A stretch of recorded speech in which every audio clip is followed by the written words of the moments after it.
La parole est à Monsieur Alexandre Portier pour le groupe Les Républicains. Merci Madame la Présidente. Ma question s'adresse à Madame la Ministre de l'Éducation nationale. 5 ministres, oui 5 ministres différents en moins de 20 mois. Ce n'est plus une valse ministérielle, c'est tout simplement un naufrage. Votre nomination, Madame la Ministre, n'est pas une solution, c'est un symptôme. Le symptôme d'un gouvernement sans cap, sans stratégie, sans boussole pour notre école. Et pire encore, surtout sans colonne vertébrale. N'est-ce pas vous, Madame la Ministre, qui en 2016 qualifiez de faribole la restauration de l'autorité et le port de l'uniforme? N'est-ce pas vous, Madame la Ministre, qui avez inventé le délit de blasphème en lâchant publiquement la jeune Mila, qui était la proie des islamistes sur les réseaux sociaux? Et maintenant, Madame la Ministre, vous venez nous expliquer que votre feuille de route, c'est celle de Gabriel Attal, que c'est notamment la mise en place de l'uniforme et la défense de la laïcité. Mais de qui se moque-t-on? Au fond, la vraie question, c'est est-ce que vous êtes vraiment ministre de l'Éducation nationale? Est-ce que c'est vous ou Gabriel Attal? Est-ce que c'est vous ou Emmanuel Macron? En 2016, vous parliez de supprimer le ministère de l'Éducation nationale. Vous avez déjà commencé en supprimant celui de l'enseignement professionnel. D'où ma question.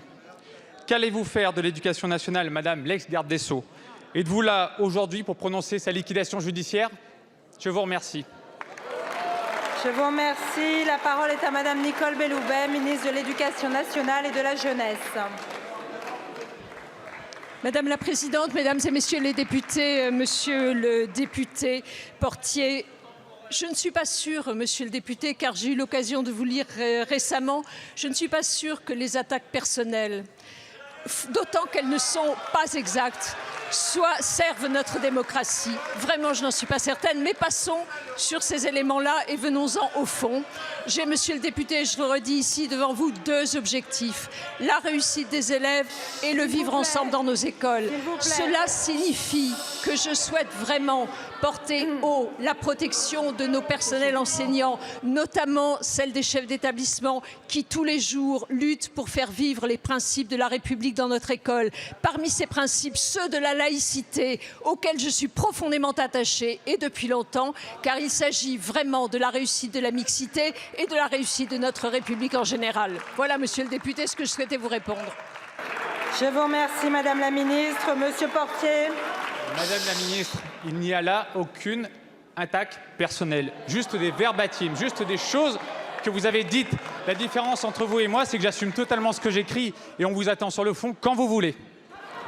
Je vous remercie, Madame la Ministre.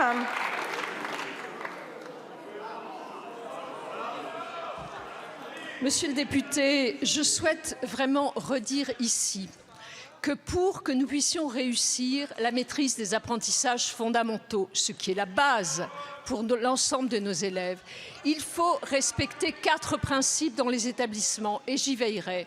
L'établissement de règles claires pour tous, le respect de ces règles, c'est absolument essentiel.